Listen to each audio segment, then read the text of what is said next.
ਦਰਸ਼ਕੋ break ਤੋਂ ਬਾਅਦ ਤੁਹਾਡਾ ਸਭ ਦਾ ਭਰਪੂਰ ਸਵਾਗਤ ਹੈ। ਹੁਣ ਆਪਾਂ ਗੱਲਬਾਤ ਕਰਨ ਜਾ ਰਹੇ ਹਾਂ ਕਿ ਪੰਜਾਬ ਦੇ ਮੁੱਖ ਮੰਤਰੀ ਕੈਪਟਨ ਅਮਰਿੰਦਰ ਸਿੰਘ ਨੇ ਸੀਬੀਆਈ ਤੇ ਇਹ ਦੋਸ਼ ਲਗਾਇਆ ਹੈ ਕਿ ਉਹ ਗੁਰੂ ਗ੍ਰੰਥ ਸਾਹਿਬ ਜੀ ਦੀ ਬੇਅਦਬੀ ਦੀਆਂ ਜੋ ਕਾਰਵਾਈਆਂ ਕਰਨ ਵਾਲਿਆਂ ਨੂੰ ਪ੍ਰੋਟੈਕਟ ਕਰ ਰਹੀ ਹੈ। ਸੋ ਇਸੇ ਤਰ੍ਹਾਂ ਉਸਨੇ ਪੰਜਾਬ ਦੇ ਜੋ ਦਰਿਆਵੀ ਪਾਣੀ ਨੇ ਉਹਨਾਂ ਦੇ ਮੁੱਦੇ ਤੇ ਕਿਹਾ ਹੈ ਕਿ ਉਹ ਸ਼ਹੀਦ ਹੋ ਜਾਏਗਾ, ਪਰ ਉਹ ਪੰਜਾਬ ਦੇ ਜੋ ਪਾਣੀ ਨੇ ਉਹਨਾਂ ਦੀ ਜੋ ਇੱਕ ਵੀ ਬੂੰਦ ਹੈ ਉਸ ਨੂੰ ਬਾਹਰ ਨਹੀਂ ਜਾਣ ਦੇਗਾ। ਸੋ ਇਸ ਉੱਪਰ ਆਪਾਂ ਗੱਲਬਾਤ ਕਰਨ ਜਾ ਰਹੇ ਹਾਂ ਕਿ ਕੈਪਟਨ ਅਮਰਿੰਦਰ ਸਿੰਘ ਦੀ ਜੋ ਇਹ ਬਿਆਨਬਾਜ਼ੀ ਹੈ ਇਸ ਦਾ ਕੀ ਕਾਰਨ ਹੈ, ਕੀ ਮਤਲਬ ਹੈ। ਸੋ ਰਾਜ ਸਾਹਿਬ ਕੀ ਕਹਿਣਾ ਚਾਹੋਗੇ? ਦੇਖੋ, ਕਈ ਵਾਰ ਸਾਡੇ ਕੁਝ ਦਰਸ਼ਕ ਸਾਡੇ ਭਾਰਤੀ ਕਬਜ਼ੇ ਵਾਲੇ ਪੰਜਾਬ ਦੇ ਕਹਿਣਗੇ ਕਿ ਜੀ ਤੁਸੀਂ ਜ਼ਿਆਦਾ ਇਸ਼ੂ ਦੂਸਰੇ ਪਾਸੇ ਦੇ ਲੈਂਦੇ ਹੋ, ਤੁਸੀਂ ਸਾਡੇ ਵੱਲ ਵੀ ਧਿਆਨ ਦਿਆ ਕਰੋ। ਤੇ ਮੈਨੂੰ ਕਈ ਵਾਰ ਇਹ ਲੱਗਦਾ ਹੁੰਦਾ ਕਿ ਉੱਥੇ ਲੈ ਦੇ ਕੇ ਜੋ ਚੱਲ ਰਿਹਾ ਹੈ ਉੱਥੇ ਤਾਂ ਇੱਕੋ ਹੀ ਇਸ਼ੂ ਮੈਨੂੰ ਨਜ਼ਰ ਆਉਂਦਾ ਹੈ, ਉਹ ਹੈ ਗੁਲਾਮੀ। ਜੀ ਬਿਲਕੁਲ। ਔਰ ਜਦੋਂ ਅਸੀਂ ਉਸ ਖਿੱਤੇ ਦੀ ਪੋਲਿਟਿਕਸ ਨੂੰ ਡਿਸਕਸ ਕਰਦੇ ਹਾਂ ਜਾਂ ਅਸੀਂ ਮੁਸਤਕਬਲ ਦੇ ਅਲਾਇੰਸਿਸ ਵੱਲ ਦੇਖਦੇ ਹਾਂ ਤਾਂ ਮੈਨੂੰ ਇਹ ਲੱਗਦਾ ਹੈ ਕਿ ਵੀ ਹੁਣ ਇਸ ਗੱਲ ਦੇ ਉੱਤੇ ਹੀ ਫੋਕਸ ਹੋਣਾ ਚਾਹੀਦਾ ਹੈ। ਜਿਵੇਂ ਸਿੱਖ ਸਕਾਲਰ ਭਾਈ ਗੁਰਦਾਸ ਜੀ ਦਾ ਇਹ ਕਥਨ ਹੈ ਕਿ ਕਿਸ ਉਦਮ ਤੇ ਰਾਜ ਮਿਲੇ, ਸ਼ਤਰੂ ਤੇ ਸਭ ਹੋਵੇ ਮੀਤ। ਕਿ ਉਹ ਕੀ ਯਤਨ ਕੀਤੇ ਜਾਣ ਕਿ ਤੁਹਾਡੇ ਕੋਲ ਸਿਆਸੀ ਪਾਵਰ ਆਏ, ਪੋਲੀਟੀਕਲ ਪਾਵਰ ਆਏ, ਤੇ ਜਦੋਂ ਤੁਹਾਡੇ ਕੋਲ ਪਾਵਰ ਆਉਂਦੀ ਹੈ ਤੇ ਜਿਹੜੇ ਦੁਸ਼ਮਣ ਨੇ ਉਹ ਵੀ ਦੋਸਤ ਬਣ ਜਾਂਦੇ ਨੇ। ਸੋ ਇਹ ਵੀ ਇੱਕ ਕਾਰਨ ਹੈ ਕਿ ਜਿਹੜਾ ਲੋਕਲ ਚ ਕਿਨੇ ਕੀ ਕਿਹਾ, ਭਗਵੰਤ ਮਾਨ ਨੇ ਉਹਨੂੰ ਕੀ ਕਿਹਾ, ਖਹਿਰੇ ਨੇ ਉਹਨੂੰ, ਇਹ ਇਸ ਲੈਵਲ ਦੀ ਘਟੀਆ ਜੁਮਲੇਬਾਜ਼ੀ ਹੋ ਚੁੱਕੀ ਹੈ। ਜਿਵੇਂ ਇੱਕ ਮਾਲਕ ਦੇ 5-7 ਗੁਲਾਮ ਹੋਣ ਔਰ ਉਹਨੇ ਵੀ ਇੱਕ ਦੂਜੇ ਦੇ ਲਈ ਰੱਖੇ ਹੋਣ ਕਿ ਜੀ ਉਹ ਫ੍ਰਿਜ ਚੋਂ ਕਿਨੇ ਕੀ ਕੱਢ ਕੇ ਖਾਧਾ ਹੈ, ਕੰਮ ਕੌਣ ਕਰ ਰਿਹਾ ਹੈ, ਸਬਜ਼ੀ ਲੈਣ ਗਿਆ ਕਿਨੇ ਚਵਾਨੀ ਬਚਾਈ, ਦਵਾਨੀ ਬਚਾਈ। ਸੋ ਜਦੋਂ ਤੁਸੀਂ ਹਾਲਾਂਕਿ TV 84 ਨਿਊਜ਼ ਸਾਡੀਆਂ ਹੁੰਦੀਆਂ ਨੇ ਅੱਧੇ ਘੰਟੇ ਦਾ ਬੁਲੇਟਿਨ, ਬਹੁਤ ਵਾਰ ਮੇਰੇ ਲਈ ਉਹ ਵੀ ਦੇਖਣਾ ਔਖਾ ਹੁੰਦਾ ਹੈ ਕਿਉਂਕਿ ਇਸ ਪੱਧਰ ਦੇ ਉੱਤੇ ਜਿਹੜੀ ਜ਼ਮੀਨੀ ਹਕੀਕਤ ਹੈ ਉਹ ਇਹ ਹੈ। ਔਰ ਲੱਗਦਾ ਹੈ ਵੀ ਕਦੇ ਇਸ ਧਰਤੀ ਦੇ ਸਰਦਾਰ ਜਿਨ੍ਹਾਂ ਦੀ ਧਾਕ ਅੰਗਰੇਜ਼ੀ ਸਾਮਰਾਜ ਤੱਕ ਸੀ, ਜਿਨ੍ਹਾਂ ਨੂੰ ਕਿਸ ਹੱਦ ਤੱਕ ਜਾ ਕੇ ਧਰਤੀ ਦੇ ਲੋਕ ਪਿਆਰ ਕਰਦੇ ਸੀ ਕਿ ਭਾਈ ਇਹ ਸਾਡੇ ਜਿਹੜਾ ਉਹ ਅਮਨ ਦੇ ਰਾਖੇ ਨੇ, ਵਕਾਰ ਦੇ ਰਾਖੇ ਨੇ, ਇੱਜ਼ਤ ਦੇ ਰਾਖੇ ਨੇ, ਅੱਜ ਕਿਸ ਕਿਸਮ ਦੀਆਂ ਖਬਰਾਂ ਪੰਜਾਬ ਚੋਂ ਨਿਕਲਦੀਆਂ ਨੇ, ਕੋਈ ਡਕੈਤੀਆਂ ਦੀਆਂ, ਕੋਈ ਅਦਰਵਾਈਜ਼ ਕਿਸ ਕਿਸਮ ਦੀ ਇਮੋਰੈਲਿਟੀ ਜਿਹੜੀ ਹੈ ਉੱਥੇ ਆਈ ਹੋਈ ਹੈ। ਔਰ ਮੇਰਾ ਧਿਆਨ ਫਿਰ ਉਸ ਪਾਸੇ ਹੀ ਜਾਂਦਾ ਜਿਹੜੀ ਗੱਲ ਸਰਦਾਰ ਕਪੂਰ ਸਿੰਘ ਸਿੱਖ ਜਿਹੜੇ ਫਿਲਾਸਫਰ ਹੋਏ ਨੇ 20ਵੀਂ ਸਦੀ ਦੇ, ਉਹਨਾਂ ਨੇ ਵੈਨਕੂਵਰ ਦੇ ਵਿੱਚ ਕਹੀ ਸੀ 1970ਵਿਆਂ ਦੇ ਵਿੱਚ। ਉਹਦੇ 'ਚ ਉਹਨਾਂ ਨੇ ਇੱਕ ਬਾਹਰ ਦੇ ਇੱਕ ਹਾਲ ਦੇ ਵਿੱਚ ਐਡਰੈਸ ਕਰਦੇ ਆ ਅੰਗਰੇਜ਼ੀ ਦੇ ਵਿੱਚ ਕਿਹਾ ਸੀ ਕਿ if Sikhs won't have political power, then your sons and their sons and their sons will be chowkidars in front of Hindu-owned hotels, security guards, or drivers of Hindu-owned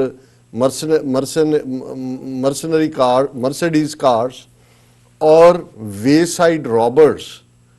Nothing more than that. कि जे ਤੁਹਾਡੇ ਕੋਲ political power ਨਾ ਆਈ ਤਾਂ ਤੁਹਾਡੇ ਬੱਚੇ ਤੇ ਉਹਨਾਂ ਦੇ ਅੱਗੋਂ ਬੱਚੇ ਤੇ ਉਹਨਾਂ ਦੇ ਬੱਚੇ ਜਾਂ ਹਿੰਦੂਆਂ ਦੀਆਂ ਹਿੰਦੂ ਮਲਕੀਅਤ ਵਾਲੀਆਂ ਕਾਰਾਂ ਦੇ ਡਰਾਈਵਰ ਹੋਣਗੇ, ਜਾਂ ਉਹਨਾਂ ਦੀ ਓਨਰਸ਼ਿਪ ਵਾਲੇ ਹੋਟਲਾਂ ਦੇ ਬਾਹਰ ਸਿਕਿਉਰਿਟੀ ਗਾਰਡ ਹੋਣਗੇ, ਜਾਂ ਦਫ਼ਤਰਾਂ ਚਪੜਾਸੀ ਹੋਣਗੇ, ਤੇ ਜਾਂ ਲਟੇਰੇ ਹੋਣਗੇ। ਇਸ ਤੋਂ ਵੱਧ ਕੇ ਕੁਛ ਨਹੀਂ ਹੋਣਗੇ।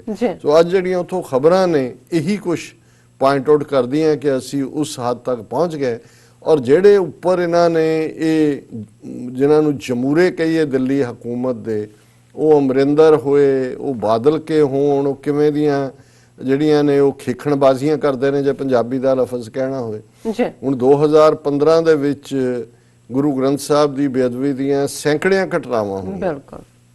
ਬੈਬਲ ਕਲਾਂ ਦੀ ਅਸੀਂ ਗੱਲ ਕਰਦੇ ਹਾਂ, ਬਰਗਾੜੀ ਦੀ ਕਰਦੇ ਹਾਂ, ਕੋਟਕਪੂਰੇ ਦੀ ਕਰਦੇ ਹਾਂ, ਗੋਲੀਆਂ ਵੀ ਚੱਲੀਆਂ, 2 ਸ਼ਹੀਦ ਵੀ ਹੋਏ, ਦਰਜਨਾਂ ਜ਼ਖਮੀ ਹੋਏ। ਰਣਜੀਤ ਸਿੰਘ ਕਮਿਸ਼ਨ ਇਹਦੇ ਉੱਤੇ ਬੈਠਾ, CBI ਦੀ ਇਨਕੁਆਇਰੀ ਆ ਗਈ, ਫਿਰ CBI ਨੇ ਜਿਹੜਾ ਇੱਕ ਕੇਸ ਲੈ ਲਿਆ, ਦੂਜਾ ਨਹੀਂ ਲਿਆ। ਅਮਰਿੰਦਰ ਸਿੰਘ ਗੁਟਕੇ ਤੇ ਹੱਥ ਰੱਖ ਕੇ ਸਹੁੰ ਖਾ ਰਿਹਾ ਕਿ ਜੀ ਉਹਨਾਂ ਨੂੰ ਸਜ਼ਾਵਾਂ ਦੇਵਾਂਗੇ। ਪੰਜਾਬ ਅਸੈਂਬਲੀ ਦਾ ਸੈਸ਼ਨ ਚੱਲਿਆ ਇਸ ਮੁੱਦੇ ਦੇ ਉੱਤੇ। ਨਵਜੋਤ ਸਿੱਧੂ ਨੇ ਕੀ ਕਿਹਾ, ਅਮਰਿੰਦਰ ਨੇ ਕਿ ਬੜਾ ਉਹ ਲਾਈਵ ਚੱਲਿਆ ਦੱਸਣ ਦੇ ਰਹੀ, ਐਂ ਲੱਗੇ ਕਿ ਵੀ ਪੰਜਾਬ ਅਸੈਂਬਲੀ ਨਹੀਂ, ਇਹ ਤਾਂ ਖਾਲਿਸਤਾਨ ਅਸੈਂਬਲੀ ਦੀ ਕਾਰਵਾਈ ਹੋ ਰਹੀ, ਜਿਵੇਂ ਸਿੱਖੀ ਦੇ ਨਾਲ ਔਰ ਗੁਰੂ ਦੇ ਨਾਲ ਮੁਹੱਬਤ ਦੀਆਂ ਗੱਲਾਂ ਉਹਨਾਂ ਨੇ, ਪਰ ਸਭ ਡਰਾਮੇਬਾਜ਼ੀਆਂ। ਔਰ ਹੁਣ ਆਲਮੋਸਟ 3 ਸਾਲ ਅਮਰਿੰਦਰ ਦੀ ਸਰਕਾਰ ਨੂੰ ਹੋ ਗਏ ਨੇ। ਵਿਦਨ ਪਾਰਟੀ ਵੀ ਜਿਹੜਾ ਇੱਕ ਪਾਸੇ ਉਹ ਛੋਕਰਾ ਰਾਹੁਲ ਔਰ ਉਹ ਪ੍ਰਿਯੰਕਾ ਕਦੇ ਨਵਜੋਤ ਸਿੱਧੂ ਨੂੰ ਸੱਦ ਕੇ ਘੰਟਾ ਗੱਲ ਕਰ ਲਈ, ਉਹਨੂੰ ਬਹੁਤਿਆਂ ਨੂੰ ਲੱਗਣ ਲੱਗ ਗਿਆ ਕਿ ਜੀ ਇਹ ਹੁਣ ਮੁੱਖ ਮੰਤਰੀ ਬਣਨ ਜਾ ਰਿਹਾ, ਉਧਰ ਨੂੰ ਦੌੜ ਪਏ।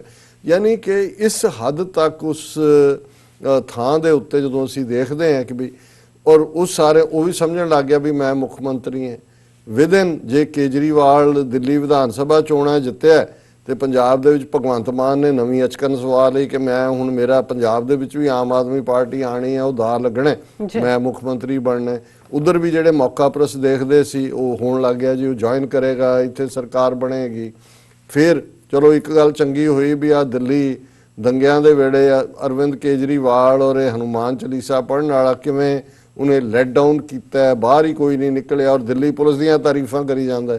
ਸੋ ਇਹ ਘੱਟੋ ਘੱਟ ਪੰਜਾਬ ਦੇ ਵਿੱਚ ਇਹ ਜ਼ਰੂਰ ਹੋ ਗਿਆ ਵੀ ਇਹ ਦੌੜ ਜ਼ਰੂਰ ਘਟੇਗੀ, ਕਿਉਂਕਿ ਉਹਨਾਂ ਨੂੰ ਸਾਹਮਣੇ ਆ ਗਿਆ ਵੀ ਕੀ ਹੈ। ਹੁਣ ਅਮਰਿੰਦਰ ਨੂੰ ਵੀ ਨਜ਼ਰ ਆ ਰਿਹਾ ਕਿ ਵਿਦਨ ਪਾਰਟੀ ਵੀ ਉਹਦਾ MLA ਹੈ, ਉਹਦਾ ਹਾਕੀ ਦਾ ਕੈਪਟਨ ਵੀ ਸੀ ਪ੍ਰਗਟ ਸਿੰਘ, ਬਿਆਨਬਾਜ਼ੀਆਂ ਹੋ ਰਹੀਆਂ ਨੇ। ਸੋ ਉਹ ਵੀ ਹੁਣ ਜਿਹੜਾ ਆਪਣੇ ਆਪ ਨੂੰ ਇਹ ਕਰ ਰਿਹਾ, ਕਿਉਂਕਿ ਇਹਨੇ ਪਹਿਲਾਂ ਹੁਣ ਇਹੀ ਅਮਰਿੰਦਰ ਹੈ ਕਿ ਜਦੋਂ ਬਿਕਰਮ ਮਜੀਠੀਏ ਦਾ ਮੁੱਦਾ ਡਰੱਗ ਦਾ ਭੋਲਾ ਕੇਸ ਸਾਹਮਣੇ ਆਇਆ ਸੀ ਔਰ ਉਦੋਂ ਕਾਂਗਰਸ ਵਿਚਲੇ ਹੀ ਜਿਹੜਾ ਉਹ ਪ੍ਰਤਾਪ ਬਾਜਵਾ ਦੂਜੇ ਮੰਗ ਕਰ ਰਹੇ ਸੀ ਜੀ CBI ਇਨਵੈਸਟੀਗੇਸ਼ਨ ਕਰਾਓ, ਉਦੋਂ ਅਮਰਿੰਦਰ ਨੇ ਕਿਹਾ ਕਿਉਂਕਿ ਸਾਰੇ ਰਲੇ ਹੋਏ ਨੇ ਅਕਾਲੀ ਔਰ ਇਹਨਾਂ ਦਾ ਤਾਂ ਹੈ ਹੀ ਹੈ ਅਲਾਇੰਸ, ਉਹਨੇ ਕਿਹਾ ਸੀ ਨਹੀਂ ਜੀ ਪੰਜਾਬ ਦੀਆਂ ਏਜੰਸੀਆਂ ਪੁਲਿਸ ਸਾਡੀ ਇਨਵੈਸਟੀਗੇਸ਼ਨ ਬਹੁਤ ਕੇਪੇਬਲ ਹੈ, ਲੋੜ ਹੀ ਨਹੀਂ, ਕਿਉਂਕਿ ਉਹਨੂੰ ਪ੍ਰੋਟੈਕਟ ਕਰਨਾ ਸੀ ਬਿਕਰਮ ਮਜੀਠੀਆ ਨੂੰ। ਹੁਣ ਇਧਰ ਜਦੋਂ ਕਿ ਪੰਜਾਬ ਦੇ ਵਿੱਚ ਕੁਝ ਕੇਸ CBI ਨੂੰ ਬਾਦਲ ਦੇ ਵੇਲੇ ਗਏ, ਰਣਜੀਤ ਸਿੰਘ ਕਮਿਸ਼ਨ ਦੀ ਰਿਪੋਰਟ ਤੋਂ ਬਾਅਦ ਅਮਰਿੰਦਰ ਨੂੰ ਲੱਗਾ ਕਿ ਨਹੀਂ ਇਹ ਤਾਂ ਇਹਨਾਂ ਦੇ ਨਾਲ ਅਸੀਂ ਅਕਾਊਂਟ ਵੀ ਸੈਟਲ ਕਰ ਸਕਦੇ ਹਾਂ, ਔਰ ਕਿਉਂਕਿ ਗੇਮ ਅਜੀਤ ਡੋਵਲ ਦੀ ਖੇਡ ਰਹੇ ਨੇ ਦੋਨੋਂ ਹੀ ਇਹ ਸਾਰੀਆਂ ਤਰ੍ਹਾਂ, ਔਰ ਇਹਨੇ ਜਿਹੜਾ ਇਹ ਮੂਵ ਕੀਤਾ ਸੁਪਰੀਮ ਕੋਰਟ 'ਚ ਕਿ ਨਹੀਂ ਇਹ ਜੀ CBI ਨੇ ਇਨਵੈਸਟੀਗੇਸ਼ਨ ਟੀਮ ਸਾਡੀ ਹੋਣੀ ਚਾਹੀਦੀ। ਸੁਪਰੀਮ ਕੋਰਟ ਨੇ ਕਿਹਾ ਠੀਕ ਹੈ। ਹੁਣ ਦੋ ਤਿੰਨ ਦਿਨ ਪਹਿਲਾਂ CBI ਨੇ ਦੁਬਾਰਾ ਪਟੀਸ਼ਨ ਕੀਤੀ ਹੈ ਜਿਹਨੂੰ ਰੀਵਿਜ਼ਿਟ ਪਟੀਸ਼ਨ ਕਹਿੰਦੇ ਨੇ ਕਿ ਜੀ ਨਹੀਂ ਇਹ ਕੇਸ ਜਿਹੜੇ ਗੁਰੂ ਗ੍ਰੰਥ ਸਾਹਿਬ ਦੀ ਬੇਅਦਬੀ ਦੇ ਨੇ ਇਹ ਅਸੀਂ ਕਰੀਏ। ਸੋ ਜ਼ਾਹਰ ਹੈ ਵੀ ਇਹ ਡਿਲੇ ਕੌਣ ਕਰ ਰਿਹਾ, ਕਿਉਂਕਿ ਉਸ ਕਾਰਵਾਈਆਂ ਕਰਵਾਈਆਂ ਹੀ ਇੰਟੈਲੀਜੈਂਸ ਏਜੰਸੀਆਂ ਨੇ ਗੁਰੂ ਗ੍ਰੰਥ ਸਾਹਿਬ ਦੀ ਬੇਅਦਬੀ ਦੀਆਂ, ਉਹ ਬਾਦਲਾਂ ਰਾਹੀਂ ਕਰਵਾਈਆਂ ਜਾਂ ਅਮਰਿੰਦਰ ਰਾਹੀਂ ਰੀਅਲ ਕਲਪਰੇਟਸ ਨੂੰ ਪ੍ਰੋਟੈਕਟ ਕਰ ਰਹੇ ਨੇ। ਸੁਮੇਧ ਸੈਣੀ ਵਿੱਚੋਂ ਨਿਕਲ ਗਿਆ ਉਸ ਸਾਰੇ ਦੇ ਜਿਹੜਾ ਹੈ ਉਸ ਗੋਲੀ ਕਾਂਡ ਲਈ ਜਾਂ ਦੂਜੇ ਜ਼ਿੰਮੇਵਾਰ ਸੀ। ਔਰ ਹੁਣ ਅਮਰਿੰਦਰ ਜਦੋਂ CBI ਨੇ ਇਹ ਪਟੀਸ਼ਨ ਫਾਈਲ ਕੀਤੀ ਹੈ ਕਿ ਵੀ ਇਹਨੂੰ ਜਿਹੜਾ ਸਾਡੇ ਕੋਲ ਹੀ ਰਹਿਣ ਦਿੱਤਾ ਜਾਏ, ਤੇ ਅਮਰਿੰਦਰ ਨੇ ਅਸੈਂਬਲੀ 'ਚ ਖਲੋ ਕੇ ਬਿਆਨ ਦਿੱਤਾ ਹੈ Punjab CM accuses CBI of trying to subvert course of justice in 2015 sacrilege incidents। ਉਹਨੇ ਕਿਹਾ ਜੀ CBI ਜਿਹੜੀ ਹੈ ਇਹ ਬਾਦਲਾਂ ਦੇ ਕਹਿਣ ਦੇ ਉੱਤੇ 2015 ਜਿਨ੍ਹਾਂ ਨੇ ਬੇਅਦਬੀ ਕੀਤੀ ਉਹਨਾਂ ਦੋਸ਼ੀਆਂ ਨੂੰ ਪ੍ਰੋਟੈਕਟ ਕਰਨਾ ਚਾਹੁੰਦੀ ਹੈ, ਇਸ ਲਈ ਉਹਨੇ ਜਿਹੜਾ ਉਹ ਵਾਪਸ ਜਿਹੜਾ ਉਹ ਕੇਸ ਮੰਗੇ ਨੇ। ਉਹਨੇ ਕਿਹਾ ਕਿ CBI is trying to subvert the course of justice in 2015 sacrilege and police firing incidents by deciding to file a review petition against a Supreme Court decision। ਹੁਣ ਇਹ ਸਾਰੀ ਡਰਾਮੇਬਾਜ਼ੀ ਇਸ ਦੇ ਨਾਲ ਹੈ। ਹੁਣ ਇੱਕ ਪਾਸੇ ਉਹ ਸਿੱਖਾਂ 'ਚ ਇਹ ਸੱਚਾ ਹੋਣ ਦੀ ਕੋਸ਼ਿਸ਼ ਕਰੇਗਾ ਕਿਉਂਕਿ ਇਲੈਕਸ਼ਨਸ ਵੀ ਆ ਰਹੀਆਂ ਨੇ, ਬਹੁਤ ਨੇੜੇ ਰਹਿ ਗਿਆ ਕੰਮ, ਔਰ ਆਲਰੇਡੀ ਜਿਹੜੀ ਹੈ ਇਸ ਦੇ ਉੱਤੇ ਸਫਬੰਦੀ ਹੋ ਰਹੀ ਹੈ ਕਿਨੇ ਕੀ ਸੌਦਾ ਵੇਚਣਾ, ਔਰ ਇਹਦੇ ਤੇ ਚਾਰਜ ਉਹਦੇ ਆਪਣੇ ਲਾ ਰਹੇ ਨੇ ਕਿ ਭਾਈ ਕੱਲ ਨੂੰ ਲੋਕਾਂ ਨੂੰ ਕੀ ਦੱਸਣਾ ਜਾ ਕੇ ਵੀ ਡਿਵੈਲਪਮੈਂਟ ਤਾਂ ਦੂਰ ਦੀ ਗੱਲ ਹੈ, ਜਿਹੜਾ ਤੂੰ ਗੁਟਕੇ ਤੇ ਹੱਥ ਰੱਖ ਕੇ ਸਹੁੰ ਖਾਧੀ ਸੀ ਉਹੀ। ਲੇਕਿਨ ਇਸ ਦੇ ਉਲਟ ਅਸੀਂ ਦੇਖ ਰਹੇ ਹਾਂ ਕਿ ਅਮਰਿੰਦਰ ਸਿੰਘ ਉਹਨਾਂ ਨੂੰ ਵੀ ਸੌਦਾ ਸਾਧ ਦੇ ਚੇਲਿਆਂ ਨੂੰ ਵੀ ਅਪੀਜ਼ ਕਰ ਰਿਹਾ। ਇੱਕ ਪਿੰਡ ਦਾ ਨਾਂ ਜਿੱਥੇ ਉਹਨਾਂ ਦੇ ਸੋ ਕਾਲਡ ਪ੍ਰੇਮੀ ਜ਼ਿਆਦਾ ਨੇ, ਉਹਨਾਂ ਨੇ ਕਿਹਾ ਜੀ ਜਿਵੇਂ ਇਹਦਾ ਨਾਂ ਤੁਸੀਂ ਬਦਲਣਾ ਚਾਹੁੰਦੇ ਹੋ ਅਸੀਂ ਉਸ ਨੂੰ ਰੱਖ ਦਿਆਂਗੇ। ਹੁਣ ਦੂਸਰੇ ਪਾਸੇ ਹਿੰਦੂਆਂ ਨੂੰ ਪਲੀਜ਼ ਕਰਨ ਦੇ ਲਈ ਇਹਨਾਂ ਦਾ ਬ੍ਰਾਹਮਣਾਂ ਨੇ ਆਪਣਾ ਇੱਕ ਦੇਵਤਾ ਬਣਾਇਆ ਹੋਇਆ ਭਗਵਾਨ ਪਰਸ਼ੂਰਾਮ, ਔਰ ਬਾਣੀਆਂ ਨੇ ਬਣਾਇਆ ਹੋਇਆ ਮਹਾਰਾਜ ਅਗਰਸੈਨ। ਔਰ ਇਹ ਜਿਹੜੀ ਹੈ ਅਮਰਿੰਦਰ ਸਰਕਾਰ ਨੇ ਫੈਸਲਾ ਕੀਤਾ ਹੈ ਕਿ ਪਰਸ਼ੂਰਾਮ ਤੇ ਅਗਰਸੈਨ ਦੇ ਬੁੱਤ ਜਿਹੜੇ ਨੇ ਉਹ ਜਿਹੜੇ ਨੇ ਉਹ ਲਾਏ ਜਾਣਗੇ। ਉਹਨਾਂ ਨੇ ਇਸ ਬਾਰੇ ਆਪਣੀ ਸਹਿਮਤੀ ਦਿੱਤੀ ਹੈ। ਔਰ ਇਸ ਸਾਰੇ ਦੇ ਵਿੱਚ ਉਹਨੇ ਕਿਹਾ ਕਿ ਜੀ ਇਹ ਸਾਡੇ ਲਈ ਭਗਵਾਨ ਪਰਸ਼ੂਰਾਮ ਜਿਹੜੇ ਕਿ ਭਗਵਾਨ ਵਿਸ਼ਨੂੰ ਦੇ 6ਵੇਂ ਅਵਤਾਰ ਸੀ। ਇਹ ਅਮਰਿੰਦਰ ਕਹਿ ਰਿਹਾ, ਇੱਕ ਪਾਸੇ ਸਿੱਖਾਂ ਨੂੰ ਲੋਲੀਪੌਪ ਦੇ ਰਿਹਾ ਜੀ, ਦੇਖੋ CBI ਡਿਲੇ ਕਰ ਰਹੀ, ਹੁਣ ਉਹ ਕਹਿ ਰਿਹਾ, ਔਰ ਭਗਵਾਨ ਪਰਸ਼ੂਰਾਮ ਬ੍ਰਾਹਮਣ ਜੇ ਇਸ ਵਾਰ ਇਹ ਹੈ ਜੀ ਉਹਨੇ ਕੁਹਾੜੀ ਚੁੱਕ ਲਈ ਸੀ, ਉਹਨਾਂ ਦੀ ਜਿੰਨਾ ਇਮੇਜ ਵੀ ਹੁੰਦੇ ਨੇ ਕਿ ਮੈਂ ਹਰ ਖਤਰੀ ਮਾਰ ਦੇਣਾ, ਤੇ ਉਹ ਵਿਸ਼ਨੂੰ ਦਾ ਹੀ 6ਵਾਂ ਅਵਤਾਰ ਬਣਾਇਆ ਹੋਇਆ। ਉਹਨਾਂ ਨੇ ਕਿਹਾ ਕਿ ਜੀ ਉਸ ਭਗਵਾਨ ਪਰਸ਼ੂਰਾਮ ਦੇ ਬੁੱਤ ਅਸੀਂ ਲੁਧਿਆਣੇ ਤੇ ਮਹਾਰਾਜ ਅਗਰਸੈਨ ਜਿਹੜਾ ਬਾਣੀਆਂ ਦਾ ਗੁਰੂ ਹੈ ਉਹਨਾਂ ਦਾ ਬੁੱਤ ਜਿਹੜਾ ਬਠਿੰਡਾ ਦੇ ਵਿੱਚ ਅਸੀਂ ਲਾਉਣ ਦਾ ਫੈਸਲਾ ਕੀਤਾ। ਔਰ ਇਸ ਸਾਰੇ ਨੂੰ ਕਿਹਾ ਜੀ ਇਹ ਸਾਡੇ ਲਈ ਬੜੀ ਪ੍ਰੇਰਨਾ ਨੇ, ਔਰ ਇਹ ਜਿਹੜਾ ਸਾਰਿਆਂ ਨੂੰ ਅਸੀਂ ਅਕਮੋਡੇਟ ਕਰਨਾ। ਸੋ ਹੁਣ ਉਹ ਬ੍ਰਾਹਮਣ ਤੇ ਬਾਣੀਆਂ ਨੂੰ ਵੀ ਖੁਸ਼ ਕਰ ਰਿਹਾ, ਸਿੱਖਾਂ ਨੂੰ ਵੀ ਜਿਹਨੂੰ ਕਹਿੰਦੇ ਨੇ ਕਿ ਸੁੱਕੇ ਸੰਗ ਅੜਾਈ ਉਸ ਦੇ ਨਾਲ ਖੁਸ਼ ਕਰ ਰਿਹਾ। ਔਰ ਇਧਰ ਰਿਵਰ ਵਾਟਰਸ ਦੇ ਉੱਤੇ ਤੁਸੀਂ ਦੇਖੋ ਵੀ ਇਹ ਸ਼ਰਾਬੀ ਆਦਮੀ ਵਿਭਚਾਰੀ ਸ਼ਹੀਦ ਲਫ਼ਜ਼ ਨੂੰ ਕਿਸ ਹੱਦ ਤੱਕ ਜਾ ਕੇ ਇਹ ਬਦਨਾਮ ਕਰ ਰਹੇ ਨੇ, ਕਿਉਂਕਿ ਹਰਿਆਣਾ ਵਿਧਾਨ ਸਭਾ ਦਾ ਸੈਸ਼ਨ ਸੀ ਔਰ ਉਹਨਾਂ ਦੇ ਹਰਿਆਣੇ ਦੇ ਗਵਰਨਰ ਨੇ ਪੜ੍ਹਿਆ ਲੈਕਚਰ ਜਿਹੜਾ ਕਿ ਜ਼ਾਹਰ ਹੈ ਗਵਰਨਮੈਂਟ ਲਿਖ ਕੇ ਦਿੰਦੀ ਹੈ, ਤੇ ਉਹਦੇ 'ਚ ਉਹਨਾਂ ਨੇ ਕਿਹਾ ਜੀ ਕਿ ਅਸੀਂ ਹਰਿਆਣਾ ਜਿਹੜਾ ਉਹ ਪਾਣੀ ਆਪਣਾ ਕਲੇਮ ਸਤਲੁਜ ਯਮੁਨਾ ਲਿੰਕ ਨਹਿਰ ਵਾਲਾ ਬਿਆਸ ਦੇ ਪਾਣੀਆਂ ਤੇ ਵੀ ਲਏਗਾ, ਔਰ ਸੁਪਰੀਮ ਕੋਰਟ ਬਹੁਤ ਜਲਦੀ ਜਿਹੜਾ ਫੈਸਲਾ ਸੁਣਾਉਣ ਵਾਲਾ ਹੈ। ਔਰ ਇਸ ਦੇ ਉੱਤੇ ਜਿਹੜਾ ਉਹਨੇ ਇਹ ਗੱਲ ਕਹੀ ਅਮਰਿੰਦਰ ਨੇ, ਇਹਨੇ apparent reference to Sutlej Yamuna link and all dispute with Haryana.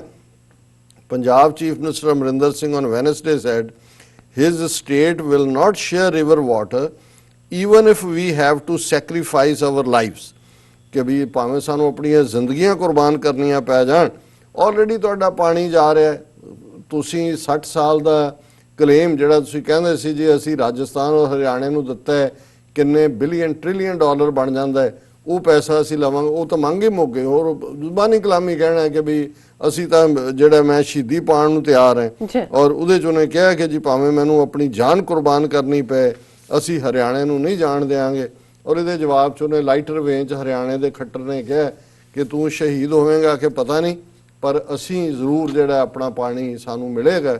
ਔਰ ਬਹੁਤ ਜਲਦੀ ਸੁਪਰੀਮ ਕੋਰਟ ਜਿਹੜਾ ਹੈ ਇਸ ਦੇ ਉੱਤੇ ਫੈਸਲਾ ਦੇਣ ਜਾ ਰਿਹਾ। ਸੋ ਮੈਨੂੰ ਇਹ ਲੱਗਦਾ ਹੈ ਕਿ ਵੀ ਇਹ ਗੰਦੀ ਇਸ ਕਿਸਮ ਦੀ ਸਿਆਸਤ ਹੁਣ ਪਾਣੀ ਦੇ ਮੁੱਦੇ ਦੇ ਉੱਤੇ ਵੀ ਔਰ ਗੁਰੂ ਗ੍ਰੰਥ ਸਾਹਿਬ ਦੀ ਬੇਅਦਬੀ ਦੀਆਂ ਘਟਨਾਵਾਂ ਦੇ ਮੁੱਦੇ ਤੇ ਵੀ ਬਿਆਨਬਾਜ਼ੀਆਂ, ਔਰ ਆਪਣੇ ਸਾਡੇ ਲੋਕਾਂ ਦੇ ਵੀ ਯਾਦਾਸ਼ਤ ਘੱਟ ਹੁੰਦੀ ਹੈ, ਤੇ ਅਸੀਂ ਜਦੋਂ ਦੋ ਵੱਧ ਔਰ ਵੱਧਤਰ ਖਲੋਤੇ ਹੁੰਦੇ ਨੇ ਤੇ ਫਿਰ ਅਸੀਂ ਕਹਿੰਦੇ ਹਾਂ ਜੀ ਭਾਵੇਂ ਮਾੜਾ ਤੇ ਇਹ ਵੀ ਹੈ ਤੇ ਮਾੜਾ ਉਹ ਵੀ ਹੈ, ਪਰ ਚਲੋ ਇਹ ਉਹਦੇ ਨਾਲੋਂ ਘੱਟ ਮਾੜਾ ਹੈ। ਔਰ ਇਹ ਸਾਰੇ ਦੇ ਵਿੱਚ ਫਿਰ ਹੋਰ ਕਿਹੜਾ ਨਵਾਂ ਜਿਹੜਾ ਭਲਵਾਨ ਏਜੰਸੀਆਂ ਉਤਾਰਨਗੀਆਂ ਪੰਜਾਬ ਦੇ ਵਿੱਚ, ਕਿਉਂਕਿ ਪੰਜਾਬ ਨੂੰ ਉਹ ਕਿਤੇ ਵੀ ਉਸ ਪਾਸੇ ਵੱਲ ਨਹੀਂ ਜਾਣ ਦੇਣਾ ਚਾਹੁੰਦੇ ਜਿੱਥੇ ਲੋਕ ਸੱਚਮੁੱਚ ਲੋਕਾਂ ਦੇ ਟਰੂ ਰਿਪਰੈਜ਼ੈਂਟੇਟਿਵ, ਪੰਥਕ ਏਜੰਡੇ ਦੀ ਗੱਲ ਕਰਨ ਵਾਲੇ, ਗੁਲਾਮੀ ਦੇ ਸੰਗਲ ਕੱਟਣ ਦੀ ਗੱਲ ਕਰਨ ਵਾਲੇ, ਉਹਨਾਂ ਲਈ ਕੋਈ ਸਪੇਸ ਬਚੇ। ਸੋ ਇਹ ਇਹਨਾਂ ਦੀ ਜਿਵੇਂ ਸਾਡੇ ਲਹਿੰਦੇ ਪੰਜਾਬ ਦੇ ਵੀਰ ਲਫ਼ਜ਼ ਇਸਤੇਮਾਲ ਕਰਦੇ ਨੇ ਨੂਰਾ ਕੁਸ਼ਤੀ, ਇਹ ਅਕਾਲੀਆਂ ਔਰ ਅਮਰਿੰਦਰ 'ਚ ਵੀ ਨੂਰਾ ਕੁਸ਼ਤੀ ਹੈ ਜੋ ਅਸੈਂਬਲੀ 'ਚ ਨਜ਼ਰ ਆਉਂਦਾ ਜੀ। ਉਹਨੇ ਧਰਨਾ ਦੇ ਦਿੱਤਾ, ਉਹਨੇ ਕਿਹਾ ਜੀ ਤੁਸੀਂ ਬਿਜਲੀ ਦੇ ਭਾਅ ਪਰ ਯੂਨਿਟ ਇੰਨੇ ਮਹਿੰਗੇ ਕਰਤੇ। ਉਹਨੇ ਅਮਰਿੰਦਰ ਨੇ ਕਿਹਾ ਅਸੀਂ ਜਦੋਂ ਅਸੀਂ ਆਵਾਂਗੇ ਅਸੀਂ ਜਿੰਨੇ ਸਮਝੌਤੇ ਅਕਾਲੀਆਂ ਨੇ ਕੀਤੇ ਉਹਨਾਂ ਨੂੰ ਰੀਵਿਜ਼ਿਟ ਕਰਾਂਗੇ, ਔਰ ਹੁਣ ਉਹ ਨਹੀਂ ਕੀਤੇ।